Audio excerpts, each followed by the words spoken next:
without the problem of divinity, right? Logic consists of when we think of logic, we're thinking of identity and non-contradiction. Those are two of the three laws of logic, right? You would agree? Yeah. These things exist without the need of a divine creator. If you look at a tree, you would say this is a tree, not a not tree, correct? You made an assertion. What's the assertion I made? Yeah, the assertion was when you said that this can exist without a creator. And then I didn't say that. Now you're gaslighting me. So let me complete my sentence first. I'm literally repeating back what you said. You said that this can exist without a creator because when you look at a tree cannot be a tree and also a tree. You said correct? Yes. Got it. I said that I disagree with your presupposition. Okay, because go ahead. the part of the presupposition, you're saying that this can exist without a creator. I'm asking you, how do you know? You're making a knowledge claim. And you're saying that something can exist without a creator. I'm asking you, how do you know that logic itself can exist without a creator? Please give me an epistemic justification for logic itself. Yeah. So the laws of logic are descriptive. They're not prescriptive. So these are not laws that need for example, they're not. Well, I like don't think laws. that's accurate. Let me ask a question. Finish. Well, real quick, I disagree with the one thing you said. You said the laws of logic are descriptive. They're not prescriptive. Well, so let me ask a question. Ought we strive to be logical instead of illogical? Yes, I would say so. Okay. If we ought to be logical instead of illogical, is this prescriptive? What do you mean? Is it prescriptive? Ought we be logical instead of illogical? I don't understand your claim. You said, ought we rather be... No, it's a defeater. You just admitted to it. You said that these things are not prescriptive, they're only descriptive. Then I asked you a question and you say that it's actually prescriptive because you say that we ought to be logical instead of illogical. If you give an ought claim, you're giving a prescription. No, that's not I'm saying the law of logic, not using logic, not the concept of logic, the law of logic, right? So identity, non-contradicted. No, the laws of logic are prescriptive. Ought we be in a contradiction? Ought we be in a contradiction? Ought we be a contradiction? Ought we be a contradiction? Ought we contradict ourselves? Yes or no? Should we contradict ourselves? Yes or no? Is it logical? No. Oh, okay. So is it logical? No, it's not logical to contradict yourself. Therefore, logic is also prescriptive because we shouldn't contradict ourselves. The laws of logic do not change based on how you prescribe it. Wait, should we look up? Stop it. I didn't say that. I'm just refuting the claim that you made. You said that the laws of logic are descriptive and not prescriptive. I'm letting you know that it's both descriptive and it's both prescriptive based off of what you said. We ought be logical and we ought not contradict ourselves. So it's descriptive and prescriptive. You are incorrect. I do agree with you on that one. Okay. But there is not one singular description where it is only descriptive, and there's not a singular where it's prescriptive. My point was that. Okay, got it. So listen. No, listen. If that's the case, then you are proving my point that logic is both and descriptive and prescriptive. Even if we do agree on that part, that does not prove the idea of a I'm holding your feet to the fire. You can't escape. Do you concede? No, even if it is descriptive and prescriptive, that does not define the fact that there is a divine God. Your conclusion doesn't match up. You're saying no. It's not. I'm not making an argument for that. Do you concede that it's both and? I've already conceded that. Okay, got it. Now let's move on. Well, Loki lost my points. Not gonna lie, I did take some notes on what you were saying earlier, though, so maybe I can go back to that. Okay, most of these are about feminism. I believe that feminism is advocacy for social and political equality of the gender and sexes. I would agree. I'm a big proponent for the Constitution. And in the Constitution, we are given inalienable rights, which are rights that every single human are given, regardless, that they deserve: the life, liberty, and pursuit of happiness. Not only do I love the Constitution, I also think that all humans should have bodily autonomy and the equal rights of each other. That's how we've seen in sociology. That's how these human system works. If one person is getting untreated fairly than the other in a group of people, we see that those systems usually don't work out, most likely because there is an uprising, right? We can look at all these things. We can look at just in history as well. When we look at when people are being positioned above each other, there usually is conflict very soon, and these places don't last for long because of that thing. So I'm a big proponent for bodily autonomy of all sexes and the right for equality. Now, when you say that you're a big proponent for bodily autonomy, the right for equal equality, you also said that when a person is being treated unfairly, that causes problems in society. Now, rights to you are what? I would say like inalienable rights. So anything that falls under life, liberty, and the pursuit of happiness. Okay, so this would be like a social construct, though, right? Yes, it is a social construct. All right. And this social construct, these are things that we agree on in the society, right? Yes, so the society can work better. Yeah, I do agree. Got it. So the right themselves is just an idea. It's a social construct. But what actually makes that social construct, this idea, come to reality? It's a various different things. It's not one factor usually. That depends on what social construct you are talking about specifically. Well, I'm speaking about rights, the social construct of rights themselves, right? So rights is just an idea of something that we agree that we have. So I have a right to walk down the street. I have a right to own this property. I have a right to go to school. I have a right to vote. I have a right. So all of these things, all of these rights that we have, they're ideas. They're socially constructed. They're things that we agree on and stuff. And I'm asking you, well, what makes this idea, this immaterial concept that we agree on, what makes that true in reality? Because we enforce it. Okay. We enforce the idea that we have in our mind. And since there's only two genders, two sexes, male and female, who has the monopoly on enforcing the idea in our head, men or women? I would say due to the patriarchy, men. Got it. So men have the monopoly on enforcing the idea that's in our minds, which means that women and men will never be equal because women cannot enforce rights for men. They always have to appeal to a collection of men to enforce the rights for them. And men are not afforded the same luxury to sit back and complain and have women enforce rights for them. Thus, feminism is a lie.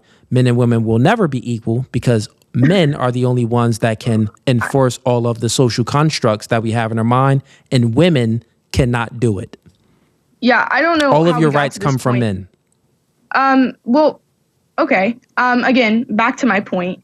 When you talk about don't have feminism, an argument for that? I got you. What? I'm Why are you trying to escape? I'm holding your feet to the fire. I'm refuting it. Okay, go ahead. Sure, let me hear your position. Finish. Go ahead. Okay, when we talk about, for example, I don't understand how you could be against feminism, right? You said you're against feminism. You think it's a lie, because you said women have to appeal to men to get their rights. Correct? That's what your claim is. Correct.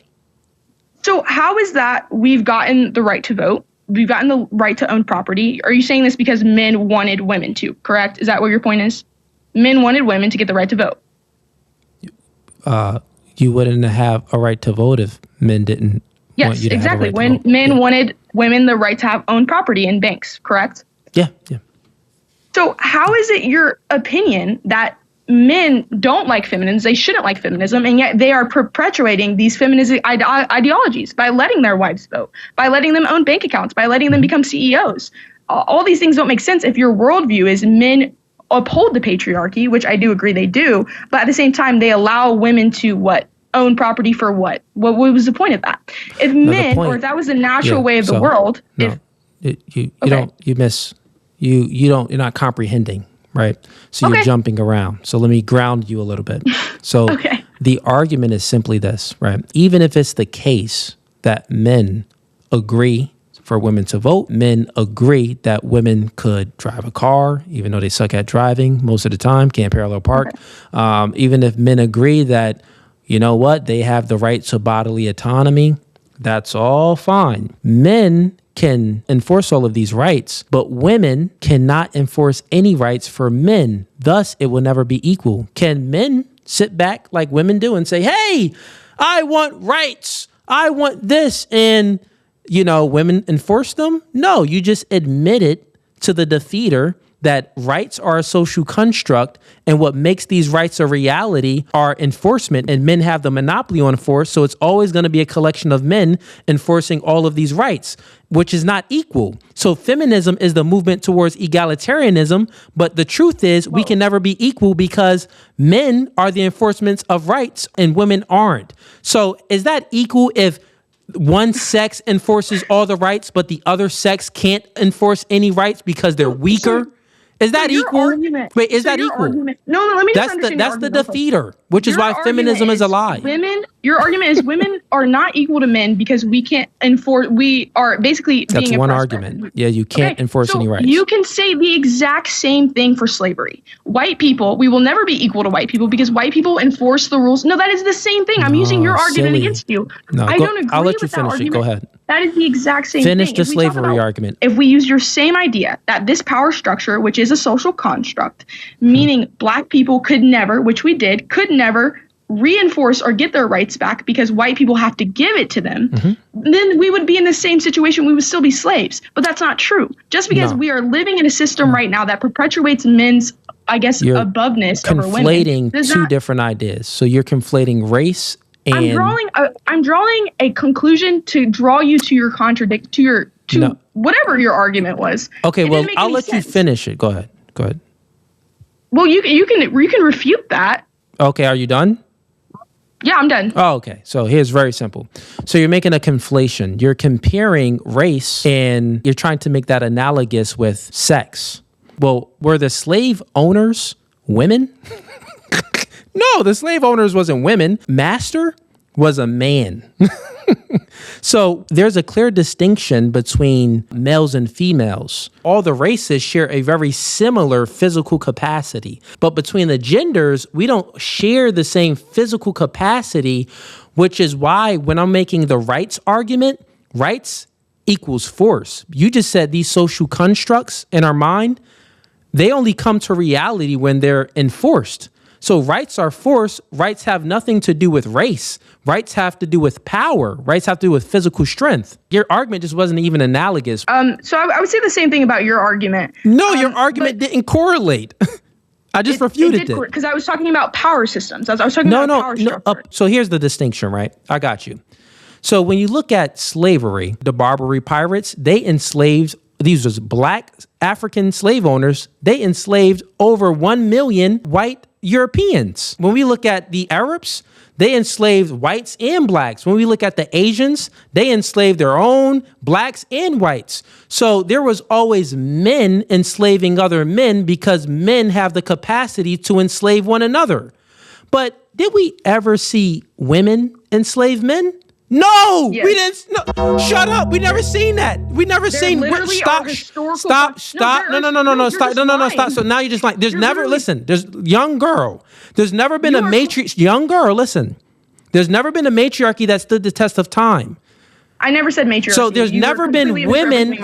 There's never been like women enslaving groups of men. That's never been a thing. This is a lie. So you're lying on your face to say that women enslaved men. Women do not have the physical capacity to enslave a man. You can't even beat up a man. There's high school basketball teams that will dismantle a WNBA team.